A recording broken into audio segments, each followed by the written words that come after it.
ब्रेकनंतर आपलं पुन्हा एकदा स्वागत। नगर परिषदेच्या निवडणुकीत सिंधुदुर्ग जिल्हा सर्वाधिक चर्चेत राहिला तो म्हणजे शिवसेना आणि भाजपमधील वादामुळे। मतदान संपायला काही तास शिल्लक राहिलेले असताना शिवसेना आणि भाजप कार्यकर्त्यांमध्ये तुफान राडा झाला। त्याचं घडलं असं की क्षुल्लक कारणावरून दोन्ही पक्षाच्या कार्यकर्त्यांमध्ये वाद झाला।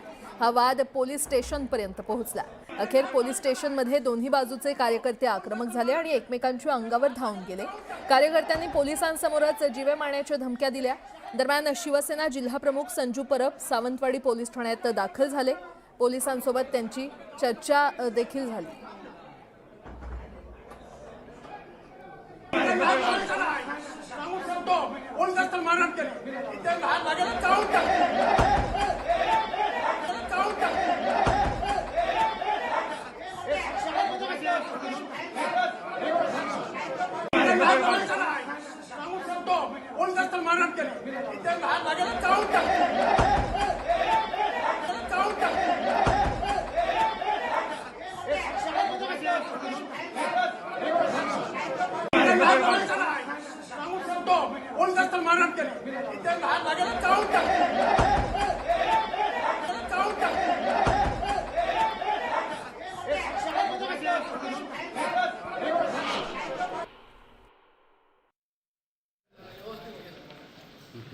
मी मान्य करतो, पण तरी सुद्धा जर आम्ही एनसी केली, क्रॉस कंप्लेंट केली, ते क्रॉस कंप्लेंट करणं ह्याच्यातनं होणार काय नाही।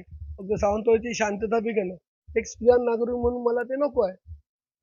तशी मी त्यांना समज त्यांच्या ज्येष्ठ जे नेते आलेत त्यांना तशी मी समज दिलेली आहे। भाजपचे पदाधिकारी आहेत यांच्यामध्ये चर्चा झाली की पोलिसांची चर्चा काय घडलं? नाही, भाजपचे पदाधिकारी होते, पोलीस होते, मी चर्चा केली आहे।